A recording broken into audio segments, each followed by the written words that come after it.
राष्ट्रवादी तीन जागांवरती पवारांची राष्ट्रवादी आघाडीवर आहे, तर इतर 12 जागांवरती एकतर आघाडीवर आहेत किंवा त्यांनी विजय मिळवलेला आहे। जवळपास 190 जागांचे कल आपल्या हाती आलेत, 193 जागांचे कल आलेत, 731 जागा आहेत। तर पंचायत समिती 125 पंचायत समित्यांमध्ये 1462 जागा आहेत। रत्नागिरीमध्ये शिवसेनेची घोडदौड पाहायला मिळते, पण रत्नागिरीच्या अगदी बाजूलाच लागून जे 2 जिल्हे आहेत त्याचा उल्लेख तू केलास।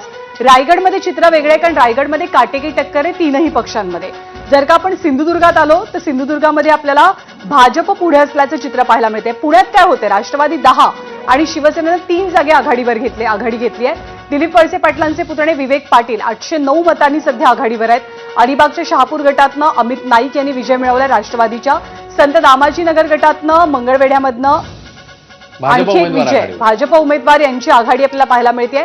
खारेपाटणमध्ये शिवसेनेचे गुरुप्रसाद शिंदे हे विजयी झालेले आहेत। कोल्हापूरमध्ये काँग्रेसनं मुसंडी मारली आहे, 10 ठिकाणी काँग्रेसनं आघाडी घेतलेली आहे आणि शिवसेनेला एक मोठा विजय खारेपाटणमध्ये मिळतोय सिंधुदुर्गातनं आणि 201 जागांचे कल हाती आले, ज्यामध्ये सर्वाधिक जागांवरती आत्ता आघाडी आहे ती भाजपची। तर भरत गोगावलेंचे पुत्र विकास गोगावले 500हून अधिक मतांनी आघाडीवर आहेत। रायगडमध्ये आतापर्यंत राष्ट्रवादीने 3 जागा जिंकल्या आहेत। कलांचा विचार केला तर द्विशतक पार झालेले आहे। आता कलांमध्ये भाजप 70 म्हणजे भाजप आता शतकाच्या दिशेने निघालेला आहे। शिवसेना 38, राष्ट्रवादी 43, काँग्रेस 21, ठाकरे सेना 14, इतर 12 आणि राष्ट्रवादी शरद पवार पक्ष 3 अशी सध्याची स्थिती आहे। रायगडमध्ये महाडमध्ये विकास गोगावले 530 मतांनी आघाडीवर, तर शहापूर गटातनं राष्ट्रवादीचे अमित नाईक जिंकलेले आहेत। अलिबागमधली ही अपडेट। त्यासोबतच धाराशिव पारा गटातनं राष्ट्रवादीच्या संध्या मुरकुटे आघाडीवर आहेत, तर झरी गटात परभणीमध्येच भाजपचे दिलीप देशमुख हे जवळपास जिंकण्याच्या स्थितीत आहेत, विजयाच्या उंबरठ्यावर आहेत ते। परभणीमधली ही अपडेट आहे। तर सिंधुदुर्गच्या खारेपाटणमध्ये शिवसेनेचे उमेदवार जिंकलेले आहेत। त्यामुळे पुन्हा एकदा ग्रामीण भागातलं हे सगळं चित्र आपल्याला ही दृश्य तिकडे दिसत असतात वारंवार। त्याच माध्यमातून आपण एक आकडेवारी बघायचा प्रयत्न करूया।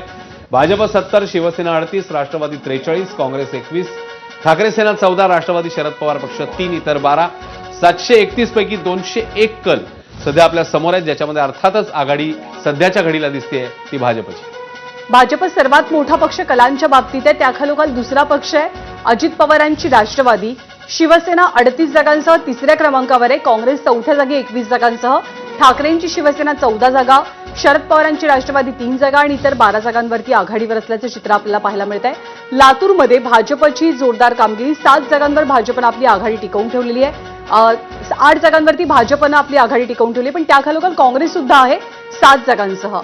रेणापूरचा एक निकाल हाती आलेला होता जो आपण बघणार आहोत, पण काँग्रेस कोल्हापूरमध्ये सुद्धा मुसंडी मारतीये 10 जागांच्या आघाडीसह। महाडमध्ये विकास गोगावले हे जवळपास 530 मतांनी आघाडीवर आहेत आणि मगाशीचे दृश्य जल्लोषाची लातूरमधली काँग्रेसच्या वतीनं हा जल्लोष साजरा केला जातोय। खरं, कारण लातूर असेल किंवा कोल्हापूर असेल दोन्ही ठिकाणी आपण बघितलं की काँग्रेस